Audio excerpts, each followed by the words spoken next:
Alright, donc on va parler ensemble des graphes. Si vous avez lu vos notes de cours, vous savez déjà un peu de quoi on parle. Vous avez des pages à lire, on va quand même regarder ça ensemble juste rapidement pour s'assurer que tout le monde comprend bien la matière. Donc on commence par la définition d'un graphe. Un graphe c'est quoi? C'est un ensemble de points qu'on va appeler sommets et un ensemble de traits qu'on appelle arcs qui vont relier les sommets entre eux. Donc si on voulait en tracer un, vous en avez un dans vos notes, on le trace ensemble quand même juste pour être certain. On trace nos sommets. On les représente généralement par des cercles comme ça dans lesquels on pourra écrire des numéros ou des lettres pour pouvoir bien identifier chaque sommet. Ce sera à voir plus tard. Puis ensuite de ça, on trace nos arcs entre chacun des sommets qui sont reliés par des arcs évidemment. On pourrait avoir aussi un arc qui part d'un sommet et qui revient dans lui-même pour représenter des situations particulières. Donc on pourrait avoir quelque chose qui ressemble à ça. Ce graphe-là ici, il est constitué de 6 sommets. Ces 6 sommets-là, ça représente l'ensemble grand N qui regroupe tous nos sommets. Donc, si j'avais à les numéroter ou à les nommer, on aurait un ensemble qui contient chacun des noms. Puis les arcs ici, ces arcs-là, ça représente l'ensemble grand A qui contient chacun des traits de notre graphe ici. Si on voulait représenter ça mathématiquement, on devrait écrire notre graphe grand G est égal à l'ensemble grand N et l'ensemble grand A qui représente nos sommets et nos arcs. On peut aller plus loin que ça aussi. On peut parler de ce qu'on appelle un sous-graphe. Un sous-graphe, qu'est-ce que c'est? C'est une sous-partie d'un graphe déjà existant qui utilise moins de parties du grand graphe, moins d'arcs, moins de sommets peut-être, pour créer ce qu'on appelle un sous-graphe. Donc, par exemple, si je choisissais ces 3 sommets-là et les arcs qui les relient, ici, je retrouve un sous-graphe dans le grand graphe que j'avais initialement. On continue avec certaines définitions supplémentaires sur nos graphes. On a défini ce qu'est un graphe avec des sommets et des arcs. On peut maintenant parler de ce qu'on appelle l'ordre d'un graphe et ce qu'on appelle le poids d'un graphe. Donc l'ordre d'un graphe, ce que c'est très simple, c'est le nombre de sommets. Par exemple, dans le dernier graphe qu'on a fait ici, on avait 6 sommets. Donc, dans l'exemple 5.1.2, ici, on dirait que n égale à 6. Et lorsqu'on parle du poids d'un graphe, on parle plutôt du nombre d'arcs dans ce graphe-là. On vient à notre dernier graphe qu'on a fait ici. 1, 2, 3, 4, 5, 6, 7 arcs. Donc, on a A qui est égal à 7 arcs. On va définir maintenant ce qu'on appelle un graphe orienté. On va voir que nos arcs peuvent aller dans un sens ou dans un autre. Et c'est ce qui nous permet de définir le graphe orienté. Donc, graphe orienté, qu'est-ce que c'est? Comment est-ce que ça se comporte, un graphe orienté? C'est très simple. Un graphe orienté, c'est un graphe où tous les arcs sont en réalité des flèches. Des flèches qui indiquent dans quel sens est-ce qu'on peut circuler dans cet arc-là. Par exemple, sur l'exercice 5.1.3, on a un nouveau graphe ici avec 9 sommets, et on voit que du sommet 1 au sommet 2, il y a un arc qui pointe vers le sommet 2. Donc, je peux passer du sommet 1 jusqu'au sommet 2 sans problème. Du sommet 2, je peux me rendre au sommet 5. On voit qu'il y a une flèche qui se rend jusqu'au sommet 5. Et je peux aussi faire du sommet 5 jusqu'au sommet 2 parce qu'il y a une autre flèche qui revient sur le sommet 2. Faire attention ici, du sommet 2, je ne peux pas me rendre au sommet 1 parce qu'il n'y a pas de flèche qui revient du sommet 2 au sommet 1. Avec ce nouveau graphique-là, avec ce nouveau graphe ici présent, on va travailler un petit peu avec les notions qu'on a définies. Donc, dans ce graphe-là, premièrement, est-ce qu'on peut dire que le graphe est orienté? Vérifions notre définition. Est-ce qu'on a des flèches? Oui. Il y a des flèches un peu partout, donc oui, c'est orienté. Ensuite de ça, quel serait l'ordre de notre graphe ici? On se rappelle c'est quoi l'ordre? On l'a vu dernièrement. On a dit que c'était le nombre de sommets. Mais ici, c'est super facile. On les a nommés, nos sommets, avec des chiffres. On sait qu'on a 9 sommets. Donc, notre ordre n est égal à 9. Maintenant, on s'intéresse au poids de ce graphe-là ici. Le poids, c'était quoi? C'était le nombre d'arcs. Dans ce cas-ci, le nombre de flèches. Donc, il va falloir compter les flèches qui sont sur notre graphe. On en a 1, 2, 3, 4, 5, 6, 7, 8, 9, 10, 11, 12, 13, 14, 15, 16, 17 et 18 ici. Donc, le poids A de notre graphe est égal à 18. Maintenant qu'on a défini ce qui était un graphe orienté, on va pouvoir parler de ce qu'on appelle le degré d'un sommet. Donc, si on se place dans un certain contexte où on est au sommet I, bien, ce sommet-là va avoir un certain degré qui va correspondre au nombre d'arcs qui entrent ou qui sortent de ce certain sommet-là. Ce degré-là, on va le noter D indice I, D indice le chiffre qui représente notre sommet. Tantôt, par exemple, on va avoir des degrés qui représentent certains sommets de notre dernier graphe. On va voir plus en profondeur ce qu'on dit. Ensuite de ça, on va parler de ce qu'on appelle un degré extrant. Ce degré-là, c'est le nombre de successeurs de notre sommet. Le nombre d'arcs qui sortent de ce sommet-là, en d'autres termes. On indique que ce degré extrant-là est appelé D indice I exposant plus. Donc, on est en train d'indiquer que ce qui sort du sommet, on l'indique avec cette notation. On va parler aussi de ce qu'on appelle un degré intrant. Ce degré-là, à l'inverse de notre degré extrant, ce sont plutôt les arcs qui vont entrer dans notre sommet. Donc, les arcs qui vont partir d'un autre sommet, qui vont venir rejoindre le sommet qu'on est en train d'étudier. Ce degré-là, on va l'indiquer comme étant D indice I exposant moins. Donc, faire attention, le plus, c'est pour ce qui sort, le moins, c'est pour ce qui entre. Et de cette façon-là, on est capable de bien définir ce qui se passe dans un certain sommet. Si on se replace dans notre dernier graphe qu'on avait, on peut aller voir notamment quel est le degré du sommet numéro 4. Degré du sommet numéro 4, on l'indique D indice 4. Et dans ce cas-ci, si je vais à mon degré, à mon sommet numéro 4, je vois que j'ai 1, 2, 3, 4, 5 arcs qui touchent mon sommet 4, donc mon degré du sommet 4 est égal à 5. Le degré intrant du sommet 4, D indice 4 exposant moins. Intrant, c'est quoi déjà? C'est le nombre d'arcs qui entrent dans mon sommet numéro 4. Donc ici, je vais voir combien d'arcs pointent vers le sommet numéro 4. 1, 2. Donc mon degré intrant est égal à 2. De l'autre côté, degré extrant, D indice 4 plus. Ce sont les arcs qui sortent de mon sommet numéro 4. Donc, je vais voir ici 1, 2, 3 arcs qui sortent du sommet numéro 4. Maintenant, une petite remarque que je vous donne pour que vous puissiez vraiment vérifier vos réponses dans ce cas-ci. Remarquez que le degré intrant du sommet numéro 4 plus le degré extrant du sommet numéro 4, c'est égal à 2 plus 3 égal à 5, et ça, 5 ici, ça correspond à quoi? Ça correspond au degré de notre sommet initial.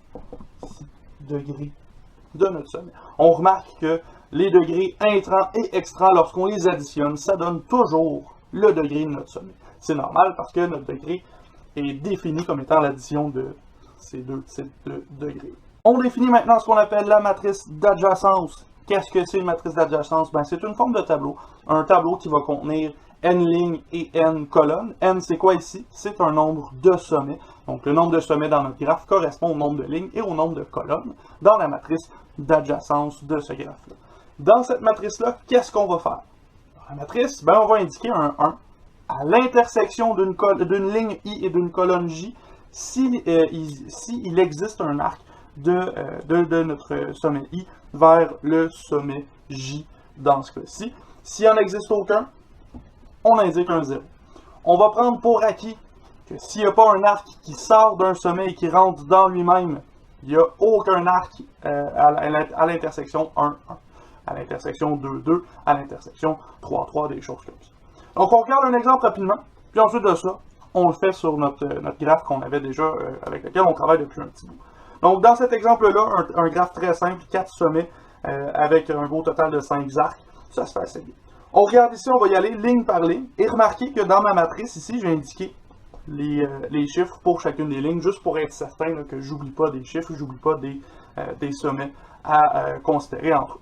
Donc, on commence par la première ligne, du sommet 1. Du sommet 1, je vois que j'ai des arcs de 1 vers 3 et de 1 vers 4. Donc, j'obtiens des 1 à l'intersection ligne 1, colonne 3, ligne 1, colonne 4. Mais j'ai aucun arc de 1 vers 2, donc j'ai un 0 ici. Et comme il n'y a aucun arc qui sort de 1 et qui rentre dans 1, j'indique un 0 aussi à l'intersection 1. On continue avec le sommet 2. Ben, le sommet 2, il n'y a aucun arc qui sort. Aucun arc qui sort, ça veut dire que nécessairement, il n'y a aucune adjacence ici. Il n'y a aucun sommet adjacent, aucun sommet à côté de celui-ci. Donc, une belle ligne de 0 pour le sommet 2. Sommet 3, on arrive ici avec deux arcs qui sortent. Ces deux arcs-là vont vers le 2 et vers le 4. Donc, à l'intersection de la ligne 3 et de la colonne 2, j'ai un 1. À la ligne 3 et à la colonne 4, j'ai un 1. Sinon, j'ai des 0. Finalement, sommet 4, un seul arc qui sort, l'arc de 4 vers 2. Donc, j'ai un 1 à l'intersection de la ligne 4, colonne 2, et j'ai des 0 pour les autres intersections. Donc, ça se fait assez bien. C'est pas si pire que ça. Voyons maintenant qu'est-ce que ça donne sur un plus gros graphe, avoir une plus grosse matrice dans ce cas-ci. Ici, ce graphe-là contient 9 sommets. Donc, je vais avoir besoin d'une matrice qui a 9 lignes et 9 colonnes. Donc, j'inscris déjà les 9 sommets pour bien voir là, où est-ce que ça va se placer. Et avec ça, je vais commencer à traiter chacun des sommets entre eux. Donc, on commence par le sommet 1. Sommet 1, il n'y a aucun arc qui revient à lui-même, donc un 0 pour commencer. Ensuite, on a un arc qui va de 1 vers 2. On a un 1. On a un arc de 1 vers 3. Un 1. Et ensuite de ça, ben, le sommet 1 n'a aucun arc qui va aux autres sommets. Donc, pour le reste, je rajoute des 0. 1, 2, 3, 4, 5, 6 0 pour avoir une ligne qui contient 9 entrées de 0 ou de 1. De cette façon-là, je suis sûr d'avoir traité chacun de mes sommets. Je continue avec le sommet 2. Sommet 2 ici, ce sommet-là, un arc qui va vers le sommet 5 et un arc qui va vers le sommet 4. Donc, je vais aller traiter les sommets 5 et 4 dans mon tableau. Donc, ici, 1, 2, 3, 4. Du sommet 2 jusqu'au sommet 4, j'ai un arc. Et du sommet 2 jusqu'au sommet 5, j'ai un arc. Pour le reste, aucun autre arc qui sort, donc, il va avoir des 0 pour les autres endroits. Je continue avec le sommet 3. Sommet 3, j'ai des arcs qui sortent vers le 2, 4 et 7. Donc 2, 4 et 7. Le reste, ce sont des 0. Je continue avec le sommet 4. Sommet 4, 3 arcs qui sortent vers 5, 6 et 7. Donc 5, 6, 7. Le reste, ce sont des 0. Sommet 5, on a un arc qui va vers le 2, un arc qui va vers le 6, un arc qui va vers le 8. Donc, je vais avoir ici un 1 de 5 à 2. J'en ai un aussi de 5 à 6 et j'en ai un de 5 à 8. Le reste, ce sont des 0. Je continue avec le sommet 6. Bon, ma matrice commence à être un petit peu jam-pack. C'est ça qui arrive quand on a un confinement et qu'on a un tout petit tableau. Donc, on a juste, dans vos notes, vous avez de la place normale. Donc, sommet 6, on a un arc qui va vers le 5, un arc qui va vers le 7. Donc, vers le 5, vers le 7. Le reste, ce sont des 0. Je continue avec le sommet 7. Sommet 7, on a un seul arc qui sort. Et il va vers le sommet 8. Le reste, ce sont des 0. Sommet 8, un seul arc qui va vers le 9. Et sommet 9, un seul arc qui va vers le 7. Donc voilà, notre matrice d'adjacence contient des 1 à l'endroit où il existe un arc d'un certain sommet vers un autre. On remarque dans la matrice d'adjacence ici maintenant qu'on a combien de 1? On peut les compter. On en a 1, 2, 3, 4, 5, 6, 7, 8, 9, 10, 11, 12, 13, 14, 15, 16, 17 et 18. Pourquoi est-ce qu'on a 18 1 ici? Parce qu'on a 18 arcs dans notre graphique initial. On l'avait calculé ça lorsqu'on a cherché le poids du graphe qu'on est en train de tracer. Donc le poids de notre graphe va représenter le nombre de 1 qu'on va retrouver ici dans cette matrice-là. On peut aussi aller voir qu'est-ce que chaque ligne additionne. Si on va voir la ligne du sommet 1, 1 plus 1 égale 2. Ça ici, ça représenterait quoi le total de cette première ligne-là? On peut aller voir directement ici. De 1, combien d'arcs sortent à cet endroit-là? Ben, il y en a 2. On a ici 1 degré, ici degré extrant du sommet 1 qui est égal à 2. Si on le fait pour le sommet 2, 1 plus 1 égale 2, c'est aussi les arcs qui sortent. On comprend le principe pour chaque ligne ici. La somme de chacune des lignes de notre matrice ici correspond à notre degré extrant pour ce sommet-là. On pourrait aussi faire la même chose pour les colonnes. Allez voir les colonnes ici. Si on fait la somme de ces colonnes-là, on va retrouver le degré intrant pour ce sommet-là. Par exemple, pour la première colonne ici, on a une colonne de 0. On a donc un degré intrant de 0. Ça veut dire qu'il n'y a aucun arc qui entre dans le sommet 1. C'est exactement ce qu'on retrouve dans notre graphe qui est ici. Donc, on est capable de faire ça pour chacune des lignes, chacune des colonnes, sans trop de problème à partir de notre matrice. OK, donc maintenant qu'on a vu l'adjacence, on va plutôt parler de l'accessibilité. Et pour se rendre jusqu'à l'accessibilité, on n'a pas le choix de définir ce qu'est une chaîne, un chemin, un cycle et un circuit. Donc, on va parler de chaîne lorsque on est capable de relier un sommet I à un sommet J par une suite de sommets qui se relient par des arcs. Donc, on dit que cette chaîne-là va rendre le sommet J accessible à partir du sommet I. Si on est dans un contexte où notre graphe est orienté, notre chaîne devient plutôt un chemin et on garde les mêmes termes là, pour l'accessibilité du sommet J à partir du sommet I. Si on va un petit peu plus loin que ça, notre chaîne, notre chemin, si c'est une chaîne ou un chemin qui revient sur lui-même, donc si on part par exemple du sommet 1 et qu'on revient au sommet 1 avec une suite de sommets, on va plutôt parler d'un cycle. Donc un cycle, c'est quoi? C'est une chaîne d'un sommet vers lui-même dans un graphe non orienté. Si on se trouve dans un graphe qui est orienté, ce cycle-là devient plutôt un circuit pour notre graphe qui est orienté. On va dire par convention que n'importe quel sommet I va être accessible par lui-même. C'est-à-dire que 1 est accessible par 1. On va voir ça tantôt lorsqu'on va parler de la matrice d'accessibilité, parce qu'on va pouvoir dire que on est capable de se trouver au sommet 1 si on est déjà au sommet 1. Et là, ça fait beaucoup de sens. Ça a beaucoup de sens, c'est normal d'être capable de rester exactement là où on est. Bon. Là, mon tableau est un peu plein.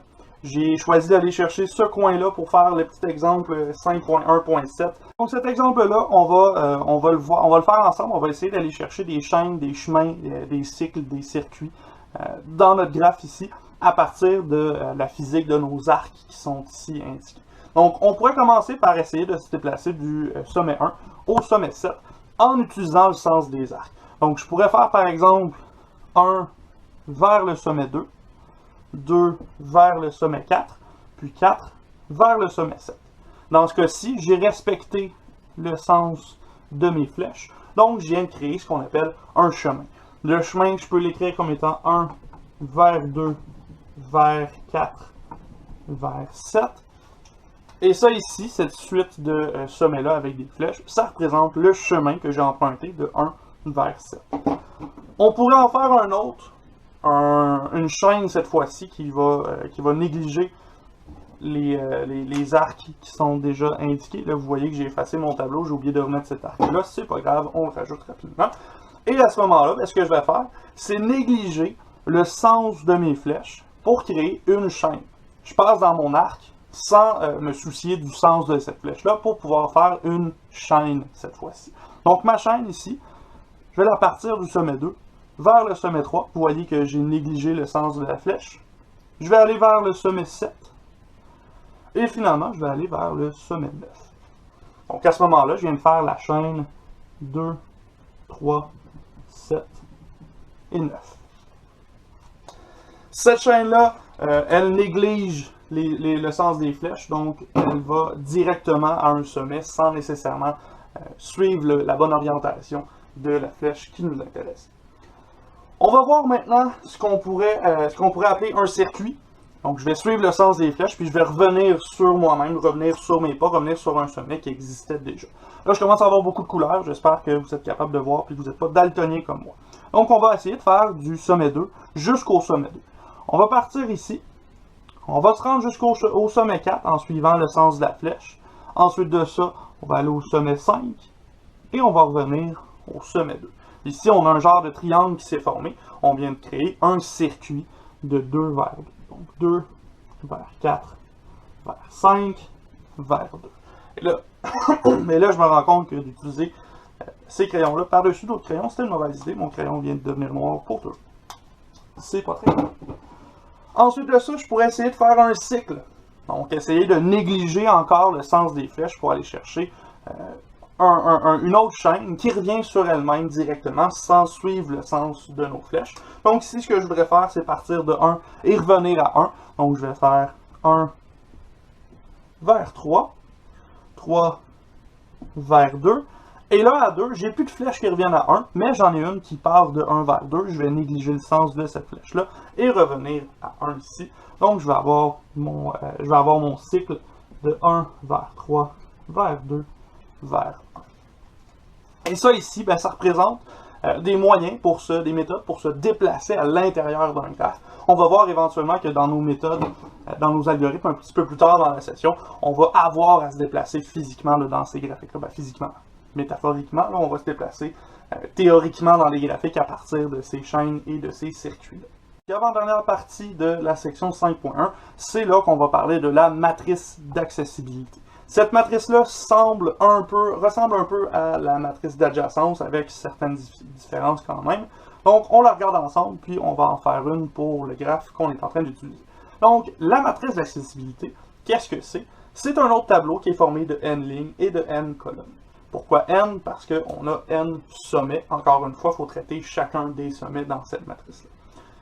Dans cette matrice-là, ce qu'on va faire cette fois-ci, c'est qu'on va placer un 1 à l'intersection de la ligne I et de la colonne J, s'il existe un chemin de I vers J, s'il n'en existe pas, on indique un 0. On se rappelle dans cette section aussi que chaque sommet est considéré comme étant accessible à partir de lui-même. Ça veut dire que sur la diagonale de notre matrice, il va toujours y avoir des 1 partout. N'oubliez pas ça, c'est quand même facile d'aller chercher ces points-là. Donc on regarde un exemple rapidement. Ensuite de ça, on se déplacera là, dans notre exercice qu'on faisait depuis le début. Donc, l'exemple qui est ici, encore les 4 sommets avec les 5 arcs, quelque chose d'assez simple. On va faire notre matrice. Regardez, vous remarquez que j'ai 4 lignes, 4 colonnes, parce que j'ai 4 sommets. Et ici, ce que je vais faire, c'est voir quel sommet est accessible à partir de chacun des sommets en ligne dans ce cas-ci. Donc, premier sommet, je vais vérifier. Est-ce que le sommet 1 est accessible par le sommet 1? Oui. Absolument, on a dit par convention que c'était le cas, donc on retrouve un 1 dans la ligne et la colonne 1, 1. Suite de ça, je vais voir est-ce que je suis capable de me rendre au sommet 2 à partir du sommet 1 ici. Donc à partir du sommet 1 ici, je peux me rendre à 3 ou à 4, et 3 et 4 peuvent tous les deux se rendre à 2. Donc c'est possible de faire 1 vers 3 vers 2, ou 1 vers 4 vers 2. Donc oui, mon sommet 2, il est accessible à partir du sommet 1. Sommet 3. Est-ce que je peux me rendre au sommet 3 à partir du sommet 1? Oui, directement. J'ai un arc qui se rend directement là, donc j'ai un 1 ici. Sommet 4, même chose. J'ai aussi un arc qui se rend directement au 4. Sommet 2 maintenant. Le sommet 2, on voit qu'il n'y a aucun arc qui sort de celui-ci. Donc c'est certain que je ne peux pas me rendre au 1, ni au 3, ni au 4. Le seul 1 que je vais retrouver, c'est lorsque je pars du sommet 2 vers le sommet 2. Je ne fais rien, je reste à ce sommet-là. Ici, on parle d'accessibilité assez directement. Ensuite de ça, sommet 3, ben le sommet 3 ne peut pas se rendre au sommet 1. Il n'y a aucun arc qui se rend au sommet 1, puis il n'y a aucun des sommets suivants qui pourrait se rendre au sommet 1. Donc le sommet 1 ici, on va avoir un 0, on ne peut pas se rendre à ce sommet-là à partir du sommet 3. Sommet 2, facile, j'y vais directement, donc j'ai un 1. Sommet 3, directement, je reste sur place, ça ne change pas. Et sommet 4, je peux m'y rendre directement. Finalement, sommet 4 vers sommet 1, aucune méthode pour se rendre. Sommet 4 vers sommet 2 directement avec l'arc. Sommet 4 vers sommet 3. Ben là, ici, j'ai pas d'arc qui va directement à 3. Et le seul arc qui rentre dans 3 vient de 1. Mais comme je ne peux pas me rendre à 1 à partir de 4, c'est certain que je ne peux pas me rendre à 3 non plus.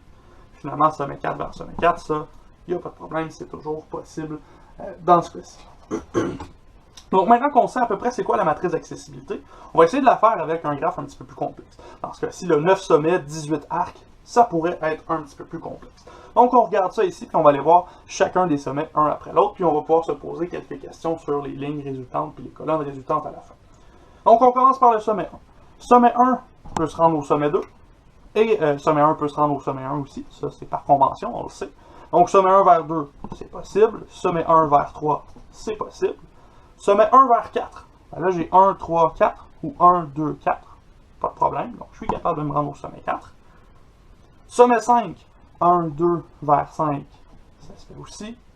Sommet 6, 1, 2, 4, 6, ça se fait sans problème. Il y a plusieurs chemins, là, je les énumère pas tous parce qu'il y en a vraiment beaucoup, donc on va y aller rapidement de même. Ensuite, jusqu'au sommet 7, ben 1, 3, 7, c'est possible. 1, 3, 7, 8, c'est possible. 1, 3, 7, 8, 9, c'est possible aussi. Donc là, on voit que du sommet 1, je peux me rendre partout. Il n'y a pas de difficulté dans ce cas-ci. Sommet 2 maintenant.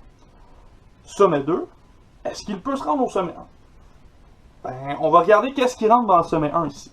Il n'y a aucun arc qui entre dans le sommet 1. Donc, Il n'y a aucune méthode pour que le sommet 2 puisse revenir dans le sommet 1 ici. Ça veut dire qu'on a un 0 qui s'installe ici. Du sommet 2 au sommet 3 maintenant. Est-ce qu'il existe un chemin pour se rendre au sommet 3? Ben, si on regarde le sommet 3 ici, le seul arc qui entre vient du sommet 1 et le sommet 1 est inaccessible. Donc sommet 3 est inaccessible aussi. Et là, j'ai sauté le sommet 2 parce que ce sommet-là est toujours accessible. Donc, on rajoute notre 1 sans problème ici. Sommet 4 du sommet 2, il est directement accessible. On a un arc. 4 se rend à 5, donc on peut se rendre à 5. 4 se rend à 6 aussi. Donc 2, 4, 6, ça se fait. 2, 4, 6 et 7, c'est possible. 7 va à 8 aussi. Et 8 va à 9 finalement. Donc le 2 ne peut pas se rendre à 1, ne peut pas se rendre à 3. Et c'est tout. Sommet 3 maintenant. Le sommet 3 peut se rendre à 2, peut se rendre à 4, peut se rendre à 7 directement. Mais il ne peut pas se rendre à 1 parce que 1 n'a aucun arc qui entre dans ce sommet-là. Donc on a un 0 ici. Le 2 directement. Le 3 par convention, il le peut. Le 4 sans problème. Le 5, ben, si on se rend à 4, on peut se rendre à 5. On peut se rendre à 6 aussi. On peut se rendre à 7. On peut se rendre à 8. Et on peut se rendre à 9 sans problème. Donc, un autre sommet qui est presque capable de rejoindre chacun des sommets dans notre graphe orienté ici. Sommet 4 maintenant. Sommet 4, comme il ne peut pas se rendre au sommet 1 par n'importe quel chemin de notre graphe, on a 0. Pour se rendre au sommet 2, on préfère 5 vers 2. Donc ça fonctionne. Pour se rendre à 3, il existe un seul arc qui rentre dans 3 et c'est l'arc de 1 vers 3. Donc ici, cet arc-là n'est pas accessible au sommet 4 parce que le sommet 4 ne peut pas se rendre au sommet 1. Ça veut dire que 4 vers 3, c'est impossible. 4 vers 5, c'est possible directement. 4 vers 6 aussi. 4 vers 7 aussi. 4 vers 7 vers 8. Là, j'ai skippé des trucs. Je vais le 4, le 5 est ici, le 6, le 7, le 8 est ici. OK. Donc 4 vers 7 vers 8, ça se fait. 4 vers 7 vers 8 vers 9, ça se fait aussi. Donc un autre sommet, une autre ligne qui a presque juste des 1. Continue avec le 5. Ben là, le 5, on commence à comprendre la cassette. Le 1, il n'est jamais accessible, donc on n'ira pas. Le 2, directement. Le 3, pour les mêmes raisons que tantôt, il est inaccessible. Le 4, je peux m'y rendre en faisant 2, 4. Le 5, par convention, il est accessible. Le 6, directement. Le 7, en suivant le sommet 6 sans problème. Puis ensuite de ça, 8, 9, sans difficulté. Sommet 6, bon, encore une fois, le 1 il est inaccessible. Sommet 2, par le 5, on peut y accéder. Sommet 3, comme d'habitude, il est inaccessible. Le sommet 4, je peux faire 5, 2, 4, qui est accessible. Le 5, directement. Le 6, par convention. Le 7, directement aussi. Et le 8, par le 7, on peut y aller. Et finalement, par le 9 aussi. Suite de ça, sommet 7. Ben, sommet 7, comme les autres, 1, 3, il n'y a rien à faire. Mais là, remarquez que le sommet 7, tout ce qu'il peut faire, lui, c'est se rendre au sommet 8. Et le sommet 8, tout ce qu'il peut faire, c'est se rendre au sommet 9, qui, lui, peut revenir seulement au sommet 7. Donc ça veut dire que le 2 est inaccessible, le 4 est inaccessible, le 5 est inaccessible, le 6 est inaccessible, le 7, par convention, l'est, et le 8, 9 sont accessibles aussi. En réalité, on va se rendre compte dans deux petits instants là, que ici, ce cycle-là, 7, 8, 9, fait en sorte qu'on va avoir quelque chose de spécial qui va se passer dans le coin de notre matrice. On continue pour voir quand même. Le 8 va se rendre au 1. Comme le 8 peut seulement se rendre au 9, qui se rend seulement au 7, qui revient au 8, ben le 8 n'a pas accès à nos 6 premiers sommets. Mais il a accès aux 7, 8 et 9. Et le 9, finalement, même chose que les deux autres lignes au-dessus. Comme on a un cycle ici, puis que ce cycle-là ne peut pas sortir de lui-même, on va avoir comme une mini-matrice ici d'accessibilité qui contient seulement des 1 pour ce cycle-là qui est ici. Maintenant, avec cette matrice-là, on pourrait se poser quelques questions. On pourrait notamment se poser une question, qu'est-ce qu'on peut dire de notre ligne 1 ici? Qu'est-ce qu'on peut dire du sommet 1 avec la ligne de 1 qui est ici? Ces 1-là indiquent qu'il existe des chemins du sommet 1 à chacun des autres sommets. Donc on peut dire que le sommet 1 peut se rendre n'importe où. Le sommet 1 peut accéder à tous les autres sommets d'une façon ou d'une autre par les chemins qui existent dans notre graphe orienté qui est ici. Si on va voir plutôt la colonne 1, Remarquez que la colonne 1, on a un seul 1, et c'est lorsqu'on est avec le propre sommet 1 ici directement. Ça veut dire qu'il n'y a aucun autre sommet qui peut se rendre à ce sommet-là. Le sommet 1 est accessible seulement par lui-même. Donc ici, sommet 1, on a une belle ligne de presque juste des zéros. Ça veut dire que le sommet 1 est presque inaccessible. Il y a seulement lui qui peut aller directement chercher ce propre sommet-là. Finalement, colonne 9, une autre colonne intéressante, on a plein de 1 ici. Qu'est-ce que ça veut dire? Ça veut dire que chaque sommet peut se rendre au sommet 9. N'importe où vous êtes dans le graphique ici, vous êtes capable de vous rendre au sommet 9 sans problème. Ce sera par l'intermice de certains chemins, certaines chaînes qui pourront vous permettre de vous rendre jusque-là. Mais à ce moment-là, on dira que le sommet 9 est accessible par n'importe quel autre sommet. Donc, dernier bout de cette section-là, on va ici parler du concept de connexe et de fortement connexe pour un graphe. On parle de connexe lorsque le graphe est non orienté et on parle de fortement connexe lorsque le graphe est orienté. Donc, on va dire qu'un graphe est connexe si tous les sommets sont reliés par une chaîne. Si on est dans un contexte où le graphe est orienté, on va parler d'un graphe qui est fortement connexe si tous les sommets sont reliés par des chemins. Regardons ce que ça veut dire dans notre exemple exercice 5.1.3. On va voir qu'est-ce que ce graphe-là a à dire par rapport à être connexe et fortement connexe. Donc, ce graphe-là, si on le regarde, on voit que si on néglige le sens des flèches, si on regardait ça seulement au sens des chaînes, chaque sommet est relié au reste des sommets. Donc, ce graphe-là ici, oui, il est connexe.